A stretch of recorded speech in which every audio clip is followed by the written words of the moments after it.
네, 여러분 반갑습니다. 오늘은 6주차에 접어들었어요. 지금 추석 연휴가 얼마 이제 지나지 않았고 이제 월요일이지만은 아마 아직 휴일중으로 또 좀 더 쉬고 싶은 사람들도 있을 것이고 또 휴가를 내고 직장에서는 이제 휴가를 지내고 있는 사람도 있을 수 있겠지만은 자, 이번 주에도 여전히 우리가 온라인으로는 학교 방침상 정규 수업과 마찬가지로 연휴 기간에도 계속적으로 수업이 정상 진행될 수 있도록 그렇게 방침이 내려져 있습니다. 그래서 여러분도 좀 힘들 수도 있겠지만은 좀 더 쉬고 싶은 생각도 있겠지만은 우리가 다 함께 좀 더 힘을 내서 수업에 임했으면 좋겠습니다. 네, 그래서 오늘 6주차의 큰 주제는 여기 PPT에 보여지는 것처럼 실존 철학과 기술 문명이라는 주제입니다. 그래서 실존 철학이 어떻게 기술 문명에 대한 문제의식을 가지고 성찰을 하고 있는지를 주로 다루려고 하고, 특히 이제 하이데거 같은 철학자를 예를 들어서, 그리고는 이제 영화 두 편을 소재로 삼아서 여러분에게 좀 생각해 볼 수 있는 그런 또 과제를 내려고 합니다. 그래서 사랑의 블랙홀이라고 하는 좀 오래된 영화죠. 1993년도 영화하고 이보다 더 좋을 수는 없다라는 1997년도 영화를 소재로 해서 여러분에게 한번 생각해 볼 문제들을 한번 제시하려고 합니다. 그래서 뭐 아까 간단하게 서두에서 얘기했지만은 여러분 이번 주의 큰 주제는 크게 둘로 나눠진다 그랬죠. 실존 철학과 기술 문명, 그리고 영화 두 편에 대한 여러분의 그 감상 그리고 이해, 그리고 그걸 통해서 우리가 철학적인 이런 주제에 어떻게 연결고리를 맺고 문제를 거기서 한번 끌어내 볼 수 있겠는가. 그래서 그런 성찰을 좀 할 수 있도록. 그래서 일단 실존 철학과 관련된 그 첫 번째 주제는 여러분이 교재 현대사회 철학 상담이라고 하는 그 교재에도 보면 이제 3부가 이제 역사, 철학 상담의 역사인데 그 중에 하이데거라고 하는 부분, 거기를 보시면은 하이데거의 그 기술에 대한 물음이라는 하이데거가 직접 쓴 글을 소개하고 있어요. 그래서 거의 대부분 원전을 그대로 번역해서 소개하고 있고, 그리고 맨 마지막에 한 몇 줄간을 여러분이 좀 주목해서 본다면 이제 그 저자의 입장에서 그 하이데거의 이런 실존 철학, 기술 문명에 대한 그 비판적인 성찰을 하고 있는 기술에 대한 물음이라는 이 논문과 관련해서, 이 저작과 관련해서 또 그 하이데거 일반의 그 하이데거 사상 일반과 연결시켜서 하이데거가 어떻게 오늘날 기술 문명의 위기를 진단하고 있고 또 처방을 내리고 있는가에 대한 간단한 요약을 한 몇 줄로써 하고 있습니다. 그래서 여러분이 쭉 읽어보시면 이제 하이데거의 글이기 때문에 쉽지만은 않겠지만은 그래도 아주 어렵게 아주 이해가 불가능한 것만은 아니에요. 이 글은. 그래서 또 여러분이 와닿을 수 있는 이 현대 원자력이라든지 이 기술 문명, 첨단 기술 문명에 대한 성찰을 또 다루고 있기 때문에 피부에 와닿는 그 현실적인 문제이기 때문에 또 여러분이 그렇게 아주 먼 낯선 그런 철학이기만 하지는 않을 거예요. 그래서 여러분이 한번 이걸 교재를 읽어보시고, 그 다음에 이 글은 사실 또 철학의 향기라고 하는, 우리가 교재 두 개가 있었다고 했죠. 철학의 향기와 역사 이야기라고 그러는, 그 중에서도 이제 철학의 향기 일부를 가지고 다룬다고 했는데, 인간과 철학이라는, 그 중에서 기술과 철학이라는 1장에서도 이제 기술의 빛과 그림자라는 그 첫 번째 절을 여러분이 살펴보시면 그 마지막 부분에 기술의 그림자를 서술하고 있는 그 뒷부분을 쭉 읽어보시면 맨 마지막에 역시 하이데거의 이 기술에 대한 물음이라는 글을 인용하고 또 그것을 번역한 내용들을 거기에 기록해 놔 있습니다. 그래서 여러분이 두 교재 다 참조해 보시면 다 나와 있는 이 기술에 대한 물음이라고 하는 하이데거의 글을 토대로 해서 그가 어떻게 해서 기술 문명인 이 현대 사회를 비판하고 있는가, 그리고 어떤 처방을 내리고 있는가, 그걸 여러분이 한번 주목해서, 그래서 여기 강의를 통해서 사실 제대로 다 그 설명하기가 어려워요. 그래서 여러분이 꼭 교재를 참고해 봤으면 좋겠습니다. 아까 말한 그 현대사회 철학 상담 3부 철학 상담의 역사 중에서도 하이데거라는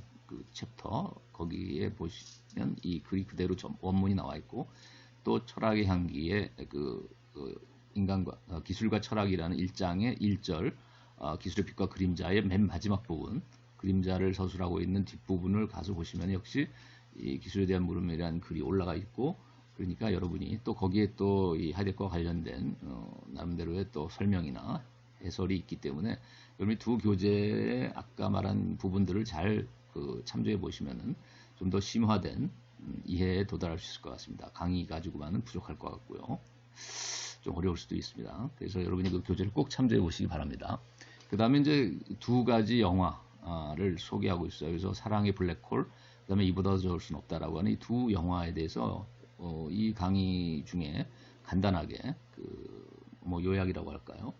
그 영화에 관한 내용들을 조금 설명을 하고 있으니까 여러분이 그걸 참고를 해서 그러나 그것만 가지고 여러분이 보지 않고서는 다 이해할 수 없으니까 최소한 검색을 통해서 그 주제가 뭐고 또 여러 다른 사람들의 감상평이라든지 또 명대사라든지 그 스토리 전반에 대한 어떤 이해가 꼭 있어야 될 것 같아요. 그래서 다 볼 수 있으면 좋겠고 시간이 있으면 또 시간이 없다면 아까 말했듯이 썸머리 그리고 다른 사람들의 어떤 감상평이라든지 또 줄거리에 관한 이해는 반드시 그 정보를 여러분이 찾아서 요즘 뭐 인터넷상에 많은 정보가 있으니까 또는 하다못해 뭐 그 다이제스트 식으로 해서 동영상을 또 만들어서 올려놓은 유튜브에 그런 동영상들도 있을 테니까 이런 영화들에 대한 다이제스트는 여러분이 시간이 없는 사람들은 그런 것을 통해서라도 또 시간이 많은 사람은 뭐 전편을 쭉 감상함을 통해서 사랑의 블랙홀과 이보다도 좋을 수 없다는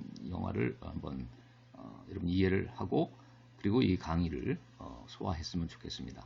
네, 오늘 이 두 가지 주제를 다룰 것이고요. 여러분 그러면 연휴 또 추석 명절 잘 지냈으리라고 생각하고 이제 심기일전에서 이제 오늘부터는 월요일부터 새로운 마음으로 여러분이 공부에 임해줬으면 좋겠습니다. 네.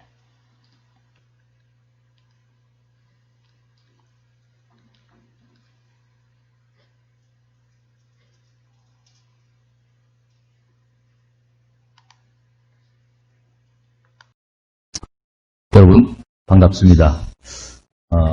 벌써 6주차에 접어들었어요.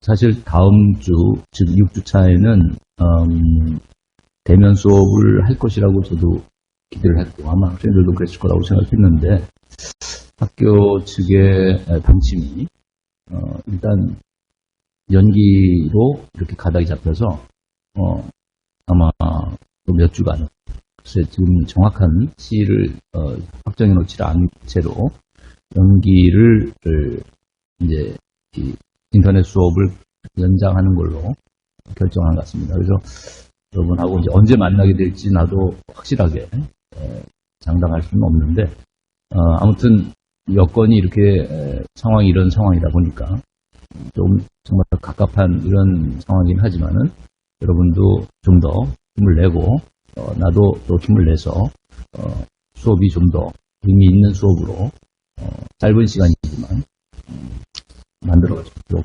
노력하겠습니다. 함께 노력해야 할 것 같아요. 자, 오늘은 크게 두 가지 주제라고 할 수 있어요. 하나는 실존 철학의 실존 철학자들이 우리 이 현대 기술 문명을 어떤 방식으로 이해하고 또 그것들을 깊은 성찰을 통해서 조명해주고 있는가. 물론 이제 아무래도 기술 문명의 장점보다는 그 부작용 측면에 대한 우려가 좀 깊은 것은 사실이에요. 철학자들이. 특히 이제 실존 철학은 여러분이 알다시피 그 배경이 이제 시대적인 배경상 1, 2차 세계대전이라는 인류의 거의 3분의 1이 죽음으로 귀결됐던 비극적인 상황. 그래서 그 속에서 수많은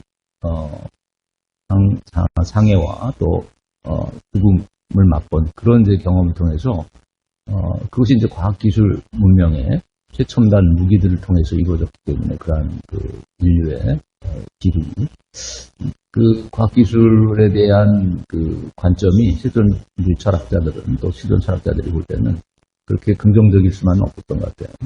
그래서 그런 불안하고 암울한 시대상을 반영하고 있기 때문에 철학도 하나의 시대를 반영하는 것이고 또 한 세계관에 대한 성찰이다 보니까 그 시대의 세계상을 아무래도 전제에 놓고 성찰할 수밖에 없는 것이죠. 그러다 보니까 실존 철학은 아까 말했듯이 20세기 초반의 그 비극적인 전쟁이라는 가장 큰 전쟁이죠. 인류 역사상 최악의 최대 전쟁을 맞고 그 상황 속에서 태어난 철학이다 보니까 과학기술 문명에 대해서 긍정적일 수는 없었던 것 같습니다.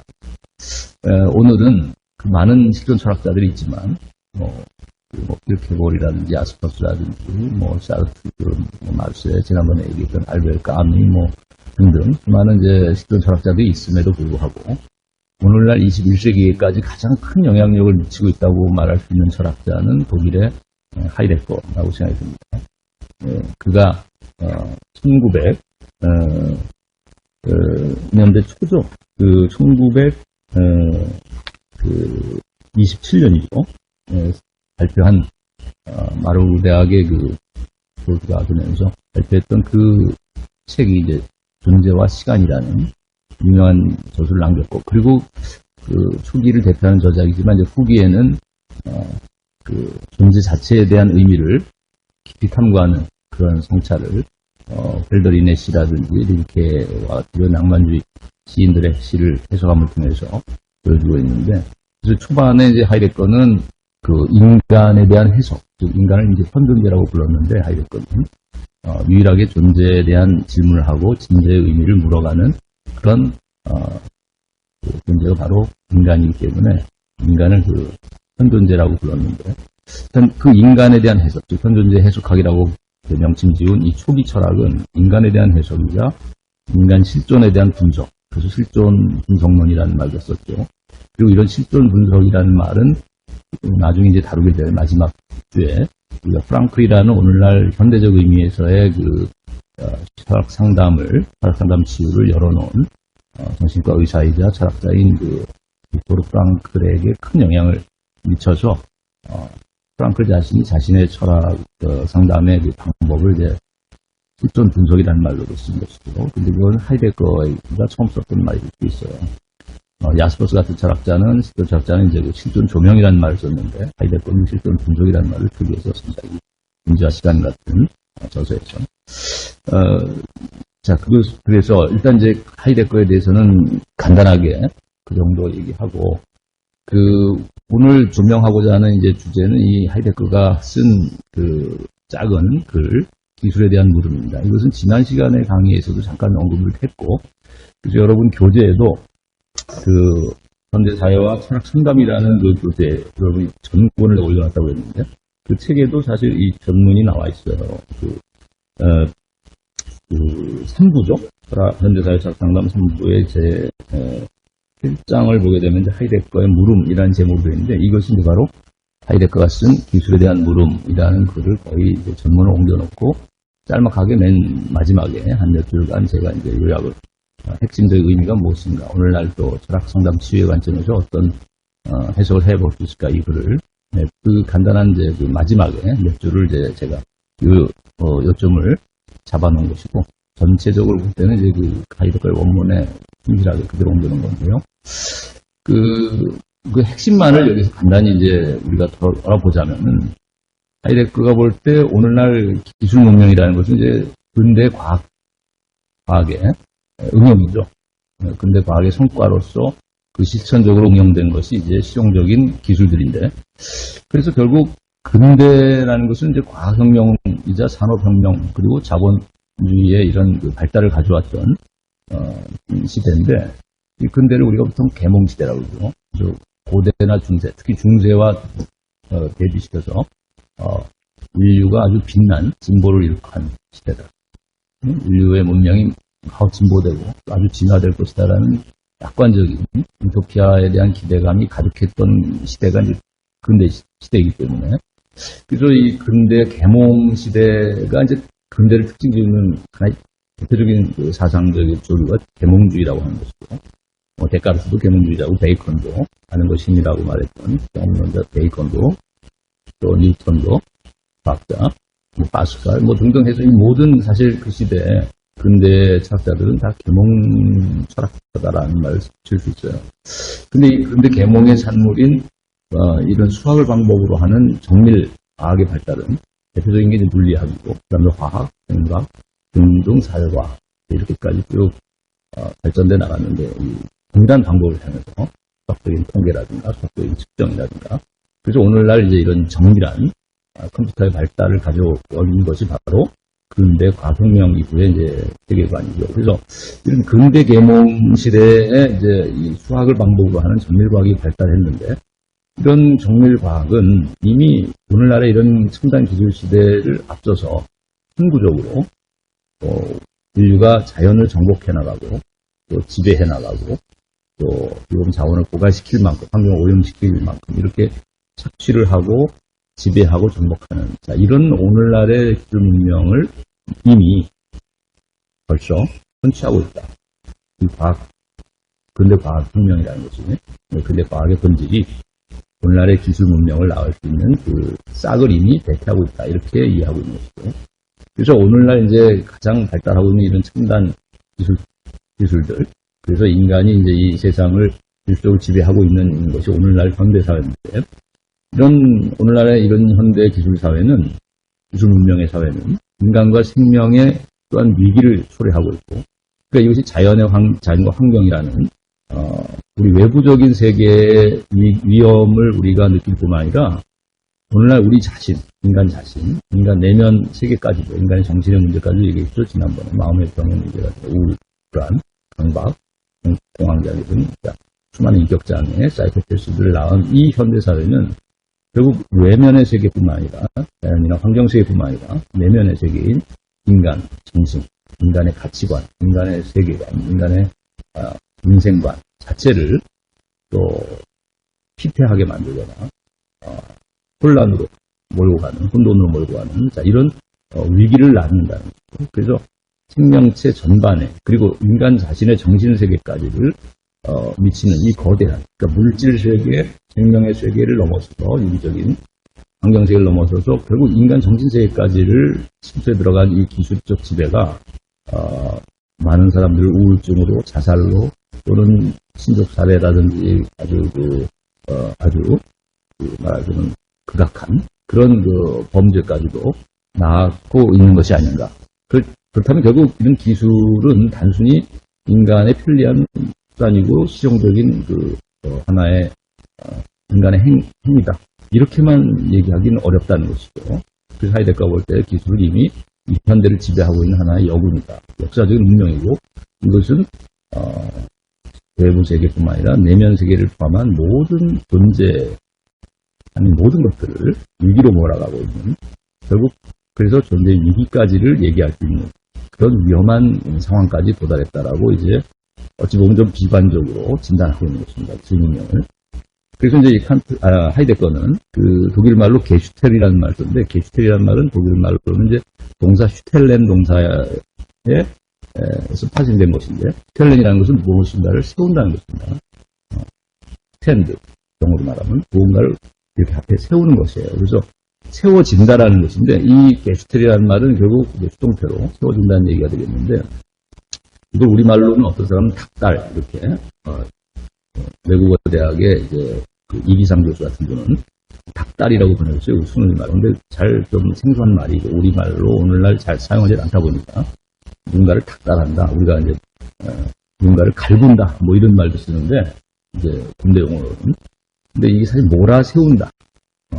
우리말로 몰아세운다라는 뜻이 된다. 누군가를 이렇게 몰아세운다. 자, 그래서 이게 인간만을 이렇게 몰아세우는 게 아니라 모든 존재하는 것들을 다, 지구상에 있는 모든 것들, 또 더 나아가서 우주 개발을 통해서 우주의 모든 것을 이렇게 몰아세우는 이런 행위가, 또 이러한 작용이 기술에 의해서 이루어진다는 거죠. 기술적 지배에 의해서. 그래서 우리가 모든 것을 이제 상품으로 대기한다든가, 가치로 보자면 어떤 고유한 나름대로의 존재하는 것들은 가치가 있잖아요. 예쁜 꽃도 있고, 또 시원한 시냇물도 있고, 졸졸 흐르는, 또 작은 도약돌도 다 의미가 있는 것이고, 자기 나름의 고유한 본질이 있을 텐데, 그런 고유한 본질이나 가치를 박탈하고 모든 것을 어떤 상품화시켜서 가치를 매긴다는 거죠. 가격으로. 필수 회계로 하시켜버리고, 인간도 마찬가지라는 거죠. 연봉으로 인간을 분류해 나간다든가 하는 것은 사람마다 개성이 있고 아주 고유한 창의성도 있을 텐데, 그런 걸 말살하고 모든 사람을 판단할 때 연봉으로 회계화해서 A, B, C 부분으로 나눠버린다든가, 보험회사에서 특히 이제 그 생명보험, 사망보험을 지급하는 기준도 그런 걸 거예요. 그래서 이렇게 모든 것을 가격으로 회계를 한다든가, 그 다음에 어떤 에너지원이나 어떤 부속품과 같은 어떤 그 기능으로만 판단한다든가, 그래서 기능화한다든가, 사람도 마찬가지고 어떤 자격증을 가지고 있느냐, 뭐 토익 점수가 몇 점이냐, 또 이 사람 어느 대학에 무슨 과를 나왔느냐, 자, 이런 그 전문 기술이나 그 사람의 어떤 그 정보나 지식을 가지고서 기능화한다는 것이죠. 자원화하고, 그 다음에 이제 대상화한다는 것은 하나의 기계로서 이해한다는 거죠. 인간은 고유한 인격체고 정신적인 세계도 포함해서 인간은 정말 호우주라고 할 만큼 모든 것들을 망라하는 존재의 의미가 깊은 어떤 존재자일 수 있는데, 인간이라면 단순한 돌멩이하고는 구별될 수 있을 거 아니에요. 그럼에도 불구하고 오늘날 인간도 이런 부품으로서 또 하나의 그 에너지원으로서, 또는 뭐 하나의 밥벌이, 하나의 그 경제 행위의 도구로서 이렇게 대상화해버린다는 거죠. 그래서 인간도 결국은 부품으로 전락하고 말았다. 그래서 인간성이 이제 왜곡되고 말살되는 위기에 이제 처해진 것이 기술 사회라는 것이죠. 기술 운영 사회라는 것이죠. 그 말도 베슈탄트라는 것인데, 이게 하나의 부품이라고도 번역이 될 수 있는 기계의 부품으로 그렇게 몰아간다는 거죠. 그래서 이 세상의 모든 것들을 이런 기계의 부속품과 같은 것으로 몰아세워가는 이런 모습을 헤데커는 게슈텔이다, 몰아세웁니다. 이렇게 표현했고, 이것을 기술의 어떤 본질적 특징으로 이해하고 있다고 한마디로. 마치 우리가 이제 그 영화로 하나 예를 들자면은 흑백 영화 중에 무속 영화 시대 그 찰리 채플린이 모던 타임즈라는 영화를 찍었던 영화. 여러분이 한번 검색해 보면 유튜브에도 나올 거예요. 일부. 여기 보면 이제 9 to 5, 9시에 출근해서 5시에 퇴근하는 이 그 노동자의 삶을 그 시계 태엽 돌아가는 그 톱니바퀴에 비유했는데, 그러니까 톱니바퀴들이 작은 톱니바퀴가 서로 맞물려서 이렇게 중간에 이들이 서로 이렇게 다 맞물려가지고 돌아가는 이 모습들이 기계적인 하나의 부품으로서, 나는 이런 그 작은 사무실에 한 책상을 차지하고 앉아서 똑같은 이제 그 모니터를 쳐다보고 같은 기한 용제 안에 기한을 하고 결제를 받는 이런 사무원의 모습이나, 또는 뭐 자동차 부품을 조립하는 나사만을 오른쪽 바퀴에 뭐 앞 나사만을 돌려서 조립하고 받고 있는 이 평생 그런 삶을 살아가는 어떤 기계공의 모습이나, 하나의 그 부품을 제작하고 부품을 제조하는 인간의 모습은 결국 또 하나의 그 부품과도 마찬가지의 인생을 살아가는 것이라는 거고, 톱니바퀴의 일부에 지나지 않듯이 시계 안에 있는. 네, 그래서 이 찰리 채플린의 그 모던 타임즈라는 영화를 보면 톱니바퀴 돌아가는 것에 인간의 삶을 비유했는데, 근대 이후에 산업사회 속에서의 삶을 인간은.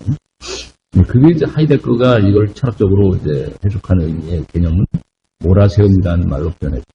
인간도 부품으로 전락했다, 이렇게 이제 표현했던 것이잖아요. 이것이 이제 인간성이 왜곡되고 소외되고 말살된 모습을 잘 말해주는 것이죠. 자, 그래서 결과적으로 이제 하이데거가 이 기술에 대한 물음에서 기술의 본질을 몰아세움으로 중화시켰고, 그래서 그것이 결과적으로 인간성의 의미 상실뿐만 아니라 결국 모든 존재하는 것들의 의미, 존재하는 것들의 존재의 의미를 망각시켜버렸고, 오늘날 현대인들에게서 존재의 진리가 상실된 시대다. 또 존재의 의미가 망각된 시대다. 자, 그래서 하이데거는 존재 망각이라는 철학 수로를 만들어냈고요. 그래서 현대 기술 문명, 특히 현대 사회는 그 특징이 존재 망각이다, 이렇게 얘기하는 거죠. 틀려서. 그리고 그것을 또 다른 말로 하면, 은유적으로 표현하면 이제 고향 상실. 우리가 시적인 표현을 쓰자면, 우리가 시인들은 그 존재의 파수꾼이다, 이런 이제 의미도 썼고 하였다. 근데 어떻게 보면 시인들의 언어는 존재의 고향이다, 뭐 이렇게도 생각했어요. 시어들은, 시인들의 언어는.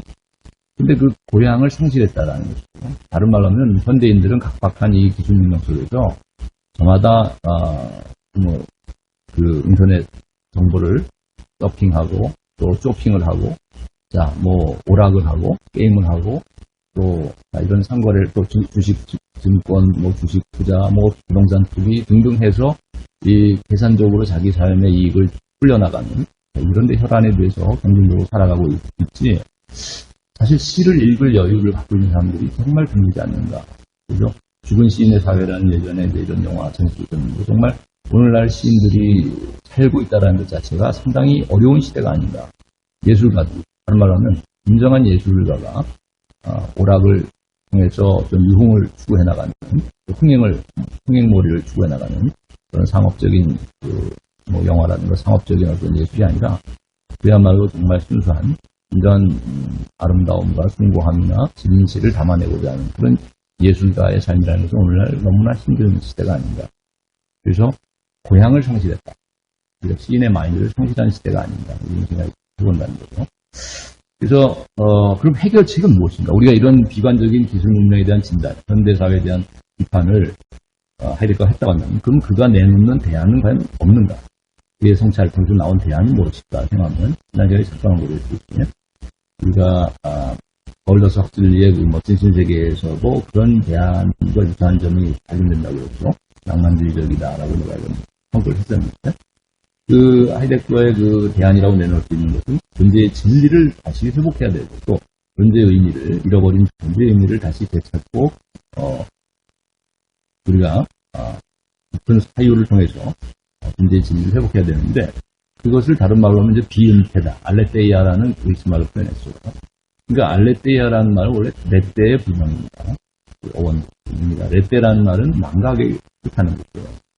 우리가 그리스 신화를 보게 되면 인간이 이 세상에 올 때 육체라는 감옥에 영혼이 들어와서 갇히게 되는 것인데 플라톤의 동굴에 비해서 그렇지만 플라톤도 그렇게 생각했는데 인간은 영혼만의 세계인 이데아의 세계로부터 이제 이 땅으로 내려와 올 때 육신의 몸을 입을 때 영혼이 레떼강을 지나간다. 그래서 레떼강이라는 건 망각의 강이기 때문에 이데아의 세계에서 봤던 모든 진리를 다 그 모든 진정한 의미를 다 잊어버리고 육신의 감옥에 갇혀서는 제대로 된 진리를 모른 채로 살아간다는 거죠. 그래서 그런 망각의 강을 지나왔기 때문인데 그래서 이 망각을 극복하고 회복하고 계속 회상을 통해서 저 이데아 세계의 진리를 회상의 맹을 통해서 진리를 인식해야 되는 게 이제 플라톤의 이제 상기설이라고 하고 회상설이라고 할 수 있는 진리 이론인데 플라톤의 경우도 이제 알레테이아가 그래서 진리가 되는 거죠.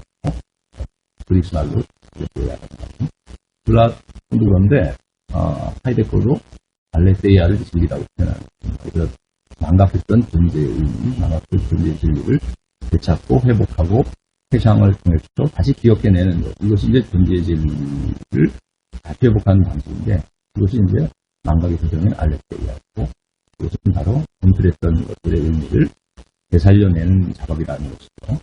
근데 그것을 도달하는 하나의 태도나 방법이라고 할 수 있는 것을 하이데거는 시원적인 자유를 찾아는데 시원적 자유라는 것은 어찌 보면 깊은 철학적 성찰의 태도이거든요. 5대 1회로 예전부터 철학자들이 벌써 신화시대에서 철학자들이 활동했다면 그 고대부터 인주를 거쳐서 오늘까지 오랜 그 시원적으로 오래된 그 사유라는 것은 결국 철학적 자유를 회복한다는 것이 의미하는 것이고 그 삶에 대한 성찰, 존재의 진리와 의미에 대한 성찰을 회복해야 된다는 얘기죠. 그래서 철학적 태도를 회복해야 된다는 얘기로도 바꿔볼 수 있을 것 같고 전적 자유를 회복해야 된다는 얘기는 또 시인의 태도. 지난 시간에도 잠깐 언급했고 우리 교재에도 그 원문에 나와 있지만 하이데거가 얘기하는 그 포이에시스라는 그리스 말은 포이트. 그래서 시인이나 또 포임, 그 시라는 말에 어원이 된다고 했어요, 영어에. 그래서 시인의 태도라고도 볼 수 있을 것 같아요, 포이에시스는. 그것은 또한 다른 말로 하면 순수하고 진정한 예술가들의 삶의 자세겠죠. 또 예술적인 사고방식, 예술적인 삶의 태도를 의미한다고 봐야 되겠죠. 진실된, 우리가 뭐 상업적이거나 그런 영리를 목적으로 하는 그런 예술이 아니라 진정한 순수 예술을 하는 사람들의 자세를 말하는 거죠. 삶의 진실을 진정한 의미의 사랑을 회복하고 청구해 나가려고 하는 자세가 참된 시인의 자세일 것이고 예술가의 태도라면 그것을 회복하는 것. 그것을 하이데거는 포이에시스라고 얘기했고 그 다음에 이제 잊어버린 존재의 의미를 되살려서 회상하고 기억해내야 한다는 이 과제를 알레테이아로서 표현한 것이고, 그것은 다른 말로 하면 이제 시원적 자유라고 했는데, 그것은 철학적 태도를 회복하는 것을 의미합니다. 그래서 철학과 예술은 결국은 통하는 것이고, 이 경우는. 그래서 우리가 이제 릴케라든지 헬덜린 같은 그 시인들을 하이데거는 이제 후기 사회에서는 그런 시인들의 낭만주의 시인들의 시를 해석하면서 거기에서 어떤 존재의 의미를 찾아내려고 해석해내려고 노력했던 것 같습니다. 그래서 그런 언어라는 것은 시인들의 언어죠. 시인들의 언어는 시원적인 사유가 표현해낸 이 언어는 진정한 의미에서의 존재의 고향일 수도 있고 존재의 질일 수도 있다. 존재의 질이다라는 하이데거는 언어란 질이다. 이런 유명한 말에서 난 주제로 넘어가서 오늘은 여러분에게 두 편의 영화를 소개하려고 합니다. 첫 번째 영화는 1993년작 사랑의 블랙홀이라는 제목의 영화인데, 이건 우리말 번역이 그렇게 됐고, 원작은 여기 포스터에 나온 것처럼 그림에 그라운드 홉데이라는 영어 표기로 되어 있죠. 미국 영화인데 앤디 맥도웰이라는 그 남자 배우가 주연을 맡았고, 빌 머레이라고 하는 이제 여자 배우가 역시 서로 로맨스, 사랑을 느끼고 사랑에 빠지는 이런 그 관계로 나타나고 있는데, 이 영화에서. 근데 원래 이 영화의 그라운드 홉이라는 말은 그 마못이라고 또 우리말로 번역이 돼 있어요. 이 영화를 보게 되면. 근데 뭐 두더지 비슷하게도 생겼고, 근데 그 우리말로는 이게 그러니까 그 경칩이라고 번역할 수 있을 것 같아요. 그 절기상으로 그라운드 홉이라는 것은 원래는 이제 그 종교적인 축제일이었는데, 공축절이라는 말로 번역이 되는 그날을 이제 이 영화상에서 보면은 이제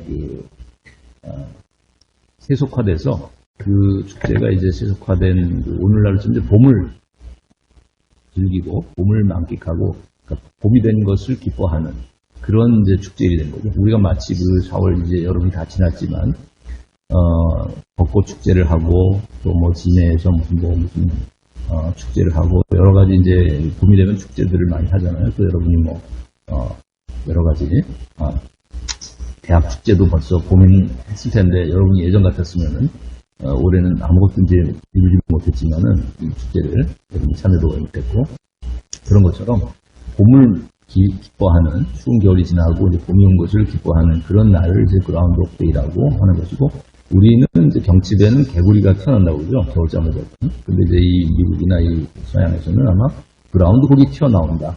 겨울에 이제 겨울잠을 자다가 이제 봄이 되기 나타나는, 봄을 알리는. 그래서 그라운드 홉데이라는 것이 이제 두 가지 의미를 가질 수 있겠는데, 하나는 이제 자연적인 계절, 절기상 봄을 알리는, 겨울에서 봄으로 전환되는 그 시기를 의미할 수가 있을 것이고, 하나는 이게 인간의 마음, 그러니까 우리가 자연의 세계와 정신의 세계를 이제 백구로서 표현할 수 있는데, 비유적으로, 은유적으로 시인의 아까 마인드를 가져야 된다고 했는데, 사실 시인들의 언어라든가 시인들의 사고라든가 시인들의 마인드는 그런 것 같아요. 자연현상, 외부적인 세계를 바라보면서도 시인들은 그것의 의미를 꼽집잖아요. 예를 들면 김춘수의 꽃도 그렇고, 내가 이름을 불러주기 전에는 그저 몸짓이 지나지 않았지만은 이름을 불러줬을 때죠. 나에게 와서 꽃이 됐고 밤에 의미가 됐다고 하듯이, 이게 시인의 언어나 시인의 마음, 시인의 태도라는 것은 보이는 세계만을 보는 것이 아니라 그것에 숨겨진 의미를 들추어내려고 하고, 그래서 이제 하이데거도 그거를 은폐됐던 존재의, 또 망각됐던 존재의 의미나 진리를 드러내주고, 비운폐라는 말로 표현했잖아요. 알레테이아로. 그렇게 진리의 의미를 되찾는 방식은, 알레테이아를 할 수 있는 방식은 시인의 마음을 갖는 것이다. 시인의 태도를 갖는 것이다. 이렇게도 우리가 해석해 볼 수 있겠는데, 하이데거의 처방을, 기술문명에 대한, 그리고 기술적인 관점 쪽에서 정말 시계바퀴 돌아가듯, 지금 여기 그림 포스터에 놓은 시계를 두고 있죠. 아주 전형적인, 아주 전형적인 현대인이라고 볼 수 있어요. 여기 지금 앤디 맥도웰이라는 배우가 주연 맡았다고 했는데 여기 등장인물로는 이제 뒤에 보면 오른쪽 그림을 보시면 필이라고 써있죠. 필, PHIL. 저게 사실은 두 가지 또 의미인데 하나는 지금 저 어느 작은 마을에 여기 지금 보면은 홍추톤이라고 하는 저도 처음 들어보는 미국의 시골 마을인 것 같아요. 홍추톤이라는 시골 마을에서 이 마못이 이제 그라운드 데이라는 게 이제 마못의 날이라고 이제 직역하면 그렇게 되는 거 아니에요. 그러니까 겨울에 겨울잠을 잤던 마못이 이제 봄이 되면 이제 이게 얼굴을 내밀고 땅에서 나오는데 그 마못의 이름을 필이라고 지어놨어요. 필. 근데 이것은 어찌 보면 필로소피 또는 필로소퍼의 약자일 수 있겠죠. PHIL이에요. 그래서 이 두 가지 의미라는 게 아까 이 마못, 자연의 세계에서는 이 마못이라고 하는 고슴도치와 비슷한 이 동물의 이름도 필이고 또 하나는 지금 주인공, 이 앤디 맥도웰이 연기했던 주인공의 이름이 여기 극 중에서는 필입니다. 필 코너스라고 하는 이름으로 나와요. 필이다. 그래서 그 마못도 하나의 필로소퍼의 역할을 하는 것으로 나오고 왜냐하면 자연의 절기를 예언을 하는 동물로 나오거든요. 그 예언을 하고 선견지명을 갖고 선구자적인 이런 통찰을 보여주는 것이 이제 철학자의 자세라면 철학자의 또 태도고, 이 마못도 필로소퍼고, 지금 주인공 사실은 필이라는 이름을 가졌으니까 필로소퍼의 소질을 가지고 있어야 되겠죠. 그 이름에 걸맞게. 그럼에도 불구하고 사실 이 필 코너스라는 이 주인공은 전혀 거기에 대한 관심 없이 세상 세속적인 출세와 세속적인 승진과 또 많은 돈을 벌어서 이제 명성을 또 많은 명예를 얻고 높은 지위를 향해 나아가는 이런 출세지향적인 가장 세속적인 아주 현대인의 모습을 보여주고 있어요. 그래서 둘 다 이제 이 여자가 방송국에서 근무하는 사람들인데 특히 이제 이 기상 캐스터예요. 이 필 코너스라고 하는 주인공은. 그리고 이제 이 여자는 필입니다. 그래서 이 펑스콘이라는 마을에 같이 가가지고 이제 방송을 제작을 하는 거죠. 그래서 마못이 나오는 이 그라운드 오브 데이를 축하하는 이 날을 이제 기상 캐스터가 가서 그걸 같이 이제 방송을 찍어서 사람들에게 그 절기에 맞춰서 방영을 하고자 하는 이제 프로그램을 제작하는 중인데, 그래서 이제 아무튼 아주 세속적인 출세지향적인 이 필 코너스와 아주 뭐라고 할까, 시니컬하다고 할까. 지난번에 지금 냉소적인 이성 비판이라는 책 잠깐 소개했었는데 현대인들은 냉소적이다. 찌니슈앤 크리틱되어 찌니슈앤 피터라는 책을 썼던 이제 사람 얘기도 했죠. 근데 그 철학자 얘기도. 근데 매우 시니컬한 사람입니다. 냉소적이에요. 그래서 세상 자기 주변의 다른 사람들의 어려움이나 뭐 이런 것들에 대해서는 전혀 양심의 가책도 없고 별로 관심도 없고 다만 자기 중심적인 사고만을 가지고 있는 것이죠. 에고센트릭한 자기애성 인격 장애를 가지고 있는 사람이라고 볼 수 있는데 이게 현대인들의 대부분의 모습이기도 한 것 같아요. 필 코너스의 모습은 저마다 출세지향적이고 지난번에 그런 리컴 사령관이 주한미군 예전에 했던 말 내가 얘기했었죠. 디즈니에서 만들었던 다큐멘터리 와일드니스죠. 네이처 화이트 와일드니스죠. 화이트 와일드니스. 그래서 하얀 하얀 레밍떼들이 그렇게 절벽을 질주하다가 결국 모두 떨어져 죽는 이 모습을 보면서 현대인의 모습하고 비슷하다. 우리나라 사람들의 모습과 비슷하다고 했는데 저마다 이제 자기 출세와 경제, 자기 이익을 쫓고 머리를 쫓아 달리는 레밍떼처럼 살아가는 이 모습이 현대인의 특징이라고 이제 일침을 놨던 지난 시간에 이제 얘기가 있었죠. 전형적인 모습을 보여주는 것이 필 코너스라는 주인공입니다. 여기는 그런 사람이 어떻게 이제 변화된 삶의 태도로 바뀌어지는가. 이제 이것이 그 계기는 이제 사랑이죠.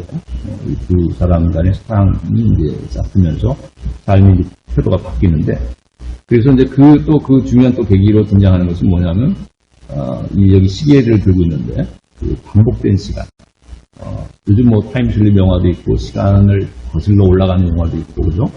시간 여행을 하는 영화도 있고 많은 이제 이런 에피소드들이 많은데 이런 시간을 거슬르고 시간을 다시 반복하고 하는 이런 영화의 시초가 되는 것이 1993년작 이 사랑의 블랙홀이라는 영화인 것 같아요. 그래서 여기서 보면은 같은 하루가 계속 반복된 겁니다. 이 그라운드 데이라고 하는 성축절이라고도 하는 이 나못의 날, 우리말로 하면 경칩이라고 하는 이 날이 하루가 계속 반복된 거예요. 그래서 이 영화상에서만 해도 수십 번 반복되는 것으로 나오는데, 그런 가운데서 이 사람이 이제 절망을 하게 되고, 같은, 그 마을에 갇혀서, 시골 마을에 갇혀가지고, 같은 생활만을 계속 하다 보니, 같은 사람만 만나고, 삶의 회의를 느끼고, 말하자면 권태를 느끼고, 매우 출세지향적이고, 약삭 빠르고도 아주 시니컬한 그런 사람이 이 사람이 봤을 때는, 이 시골 마을에서 나는 출세할 수도 없고, 돈을 많이 벌 수도 없고, 유명해질 수도 없고, 이 작은 마을에서. 그래서 의미가 없다고 생각하고, 이제 자살을 시도하죠. 여러 가지 방식의 자살을 시도하고, 그래도 다시, 하루가 다시 시작하면 또 깨어나는 걸 반복하면서, 그러다가 이제 주변에 오히려 그 가난하고 아주 헐벗고 또 아주 몸이 병약한 그런 거린도 만나게 되고 하면서 그 사람을 한번 살려보려고 자기가 백방의 노력을 해요. 수회 반복되는 그 하루를 맞으면서, 맛있는 또 아주 따뜻한 음식 대접해보고, 아니면 병원에도 빨리 데려가보고, 별 간호되고, 별 노력을 다 했지만, 말하자면 오늘날 치면은 노숙자라고 봐야 되겠죠. 나이 먹은 그 노숙자 할아버지는 자기가 어떤 노력을 다 했는데도 매일매일 결국 같은 죽음을 맛보게 되는 것이고, 자기는 어떤 식으로 자살을까지도 시도해봐도 또 살아나고 또 살아나는데, 이 할아버지는 반드시 죽는다는 거예요. 자기가 어떤 노력을 해가지고.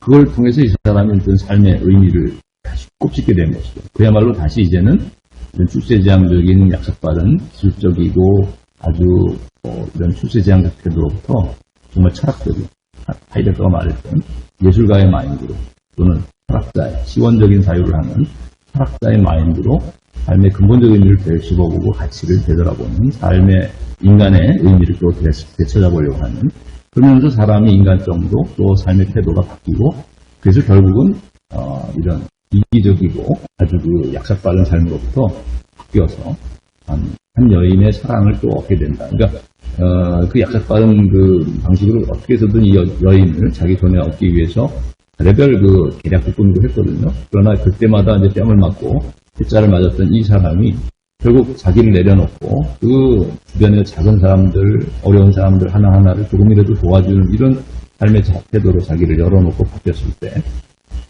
결국은 사랑도 회복하게 됩니다.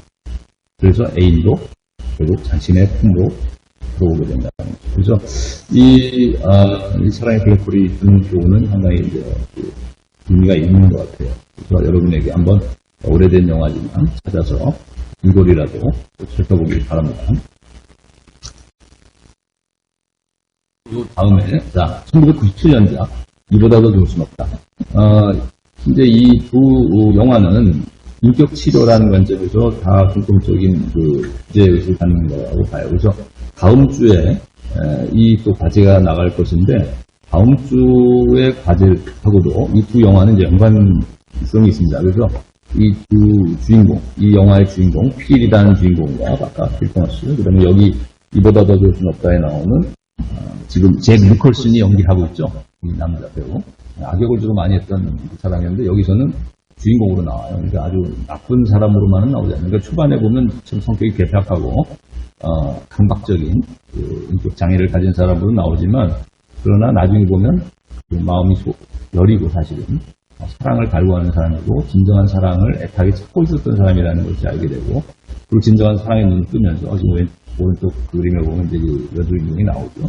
그래서 이 여주인공 헬렌 헌트죠. 헬렌 헌트를 만나고 식당 종업원이고 어떤 이 여주인공을 만나면서 소설가예요. 사실 이 잭 니콜슨은 여기서 이 사람의 이름은, 이 극 중의 이름은 뭐였냐면은 멜빈 유달이라고 하는 이름이 나옵니다. 멜빈도. 이 멜빈이라고 하는 이 소설가는 사실 참 이중적이고 이율배반적인 삶을 살았던 것은 뭐냐면 여성 취향의 로맨스 소설을 주로 쓰는 소설가였어요. 그래서 아주 여성의 심리, 사랑의 심리, 연애 심리랄까, 여성의 어떤 사랑의 감정을 누구보다 섬세하게 잘 묘사해서 인기를 끌 수 있을 만한 소설을 썼던 것 같은데, 그런데 삶은 매우 괴팍하고 그야말로 이 사람도 아주 시니컬하고 자기중심적이고 에고센트릭하고 자기애성 인격장애에다가 강박성 인격장애 뭐 등등 해서 인격적인 장애를 가진 사람이고, 앞에 필 코너스라는 사람도 에고센트릭하고 아주 시니컬한데, 이 사람은 또 어떻게 보면 뭐 더하면 더했지 결코 덜하지 않는다. 아주 또 자기중심적이고. 자, 그래서 이 사람들이 다 인격장애를 가진 이런 극중 주인공들이 어떻게 마음의 변화가 이루어지고 태도가 바뀌고 삶의 보는 관점이 달라질 수 있게 되는가는 인격 치료의 관점, 심리 치료의 관점에서 주제의식이 비슷한 그런 영화인 것 같아서 여러분에게 두 가지를 함께 소개해 봅니다. 그래서 1997년작 이보다 더 좋을 순 없다. 여기에서 어떻게 이 주인공의 마음의 자세가 바뀌고 그의 인격 장애가 치료가 되는 과정이 어떻게 그려지고 있는가. 네, 오른쪽에 나오는 지금 붕대를 감고 있는 저 남자는 사실은 이제 화가지망생이에요. 화가예요. 그래서 사이먼이라고 하는 이제 이름으로 나오는 화가지망생이고, 가운데 주인공인 잭 니콜슨이 연기했던 멜빈 유달은 소설가라고 그랬죠. 연애 소설 쓰는, 사랑에 관한 소설 쓰는. 그리고 왼쪽에 이제 여종업원이라고 했죠. 음식점의 여종업원입니다. 멜빈 유달 같은 사람은 이제 결벽증에다가 강박장애가 있어서, 인격장애를 치면 강박성 인격장애가 있어서, 이게 금도 안 밟으려고 하고 지나갈 때는 또 집에 오면은 일회용만 씁니다. 그러니까 칫솔도 치약도 비누도, 왜냐면 세균 감염에 아주 두려움 때문에 그냥 강박적으로 청결을 유지해야 된다는 강박증인 것이죠. 완벽주의가 있고. 그러다 보니까 일회용, 모두 비닐 진공 포장된 일회용, 호텔처럼 말이죠. 진공 포장된 일회용 비누와 일회용 칫솔과 일회용 치약만을 그냥 한 더미같이 화장실에는 싸놓고 그것만 사용하고, 또 밖에 나가 걸을 때도 금 하나를 밟지 않으려고 아주 철저하게 횡단보도 지나갈 때, 보도 지나갈 때도 땅을 바라보고 그냥 금 하나도 안 밟으려고 하는 이런 제 결벽증. 거기다가 또 음식점에 가면은 자기가 이제 은근히 속으로는 좋아하는 여종업원 헬렌 턴트를 만나기 위해서 이제 캐롤이라는 이름으로 나오는데, 캐롤을 좋아하는데 그거를 이제 내색은 하지 않은 채 가가지고서는 이제 매일 같은 자리에만 앉습니다. 같은 자리에. 그러니까 누군가가 그 자리에 앉아 있으면은 아주 화를 내거나 욕을 해서라도 내쫓아버리고 자기가 그 자리를 고수하고, 또 음식을 먹을 때도 음식점에서 주는 스푼이나 포크를 사용하지 않아요. 다 자기가 진공 포장된 자기가 가져온 스푼과 수저만을 꺼내가지고 가지고 다니면서 그것만 사용하는 겁니다. 결벽증이고 정말 강박적이고. 네, 그래서 이런 인격장애를 가졌던 사람이 어떻게 마음의 문이 열리고 사랑을 느끼면서 변화되는가. 유명한 대사 중에 이런 게 있죠. You make me wanna be a better man. 그러니까 이제 칭찬 한번 해보라고 이 여종은 자기를 이제 아마 사랑 고백도 했던 것 같아요. 그래서 은들려서 이 멜빈이 여종을 사랑하니까 헬렌 헌트 이 캐롤에게 사랑을 하는 마음을 표현하니까 데이트라도 하자고 하자. 데이트할 때 헬렌 헌트가 그런 얘기를 하죠. 당신은 나에게 와서 짜증만 내거나, 왜냐면 시니컬한 사람이니까 나는 언제도 험담을 하거나 뭐 이런 얘기만 하지 자기를 칭찬해 준 적이 없다. 그래서 자기를 한번 칭찬해 달라고 캐롤이 멜빈에게 얘기를 하죠. 그러자 이 주인공인 이 멜빈이 뭐라고 칭찬을 했냐면 You make me wanna be better. 결국 자기중심이긴 한데, 그래도 자기중심이긴 하지만 상당히 발전된 표현인 것이죠. 그게 왜 내 칭찬이냐 이렇게 질문하죠, 여자가. 당신이 나를 더 좋은 사람이 되기를 원하게 만들어줬다는 것이 왜 그 칭찬이냐. 그 질문하죠. 우리 영화를 한번 보시기 바랍니다. 그래서, 뭐런 얘기를 하냐면 자기가 이런 강박적이고 이런 마음의 병이 있으니까 무심바치를 받을 때 약을 먹으라고 약을 준 게 있었는데 자기는 절대 먹지 않았다. 에고센트릭하게 자기중심적이기 때문에 결코 의사의 말을 신뢰하지 않았고 자기는 약을 한 번도 안 먹었었는데 자기가 사랑하는 마음을 느끼고 이 캐롤을 만나게 되면서는 그 약을 먹기 시작했다는 거예요. 그래서 You make me wanna be better. 당신이 나를 더 좋은 사람이 되기를 원하도록 만들어줬다. 이것이 당신에 대한 가장 큰, 나의 관점에서는 가장 큰 칭찬이다. 그러니까 자기중심적인 에고센트릭한 사람이 할 수 있는 최상의 상대방에 대한 칭찬이 You make me wanna be better man이라는 거예요. 그래서 유명한 이 명대사를 남겼는데 한번 꼭 보시기 바라고. 그 오른쪽에 있는 그 사이먼이라고 하는 지금 군대를 갖고 있는 저 화가지 망생은 사실은 어떤 마음에 또 상처가 있냐면은 어릴 때 어릴 때부터 그림을 좋아해서 그림 그리기를 잘하고 뭐 이러다 보니까 어머니를 모델로 누드화를 그렸던 거예요, 어렸을 때. 어머니도 조금 그렇게 하지 봐야죠. 자기 아들을 위해서라고 하더라도 그 어린 아이를, 초등학생 뭐 이런 아이를 위해서 누드화를 그리게 한다는 건 좀 그렇지 않나 생각이 드는데. 근데 그거를 아버지가 발견한 거예요, 그 모습을. 그 모습을 아버지가 발견하고는 이 아들이었던 사이먼을 개패듯이 팼어요. 개패듯이 패고는 내쫓은 거죠. 너는 내 자식이 아니다. 그래서 파버린다, 이제 우리말로 하면. 우리말. 그러니까 너하고 이제 인간관계를 안 하고 그 돈을 이제 부자였어요, 아버지가. 그래서 지금 부자였는데 어머니의 누드화를 그리는 모습을 보다 어린 아이를 보니까 아버지가 아주 화가 나서 아이를 내쫓아버린 거예요. 그래서 얼마 돈을 이제 쥐어주고는 나가서 살라. 아들 어린다. 이렇게 되버린.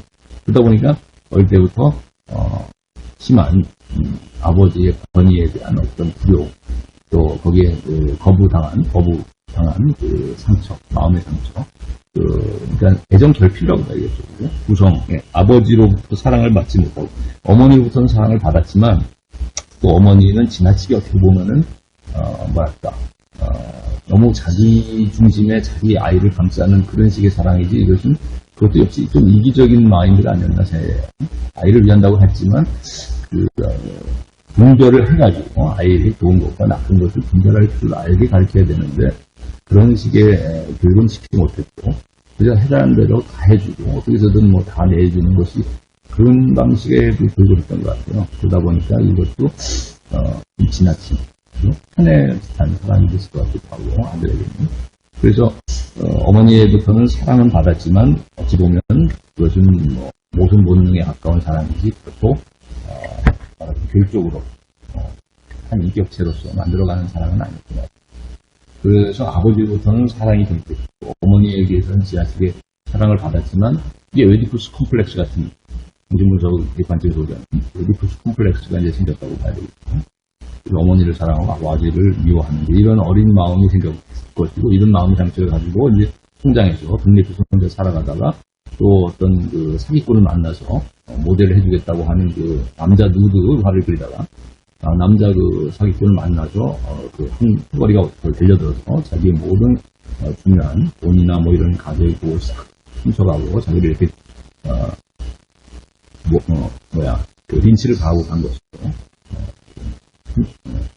불황당 같은 사람들의 습격을 받아서 집안의 물건을 다 털리고 빈털터리가 되고 이렇게 이제 다치기까지 하고 온몸이 다쳐가지고 이제 병실에 누워있는 이런 상황에서 그렇게 까탈스럽고 하던 저 멜빈이 주변에 이제 저 강아지가 왜 저기 보면 나오죠. 그 강아지 사실 저 사이먼이 기르던 강아지였는데 자기가 글을 쓰는데 저 강아지가 와서 자꾸 시끄럽게 깽깽 짖는다고 화가 나서 이제 트위터에다 버릴 정도로 아주 매정한 그런 사람이었는데 이 사이먼이 다치고 이런 모습을 보고는 오히려 강아지를 이제 자기가 분당하게 됐어요. 기르던 강아지를 더 이상 기를 수 없는 병원에 가다 보니까.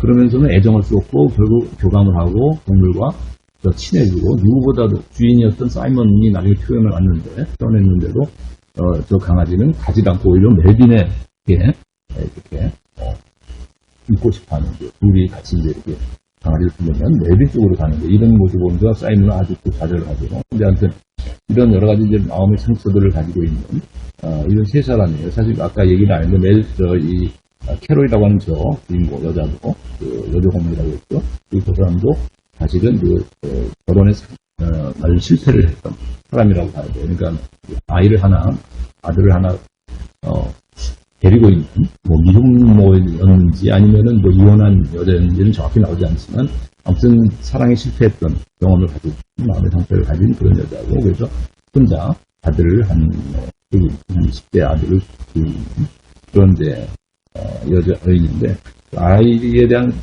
사랑 때문에 자기가 진정한 반려자라고 할 수 있는 자신의 또 짝을 만나는 것에 대해서는 상당히 또 어렵게 생각하고 여러 가지로 이제 소극적이 돼버리고 이런 컴플렉스 같은 것은 이런 세 사람 마음의 상처와 사랑에 대한 상처가 부모로부터 받은 상처, 또 뭐 남자나 애인으로부터 받은 상처, 또 어찌 보면 멜빈 주인공도 멜빈 유달이라고 하는 주인공도 어렸을 때 이야기를 들어보니까 아버지로부터 이제 피아노를 칠 때 매질을 당하면서 이제 엄격하게 교육을 받았던 것 같아요. 그래서 강아지에게 이제 피아노 연주도 들려준다 교감을 했지만 아버지에 대한 어떤 또 반감을 가지고 있는 것이죠.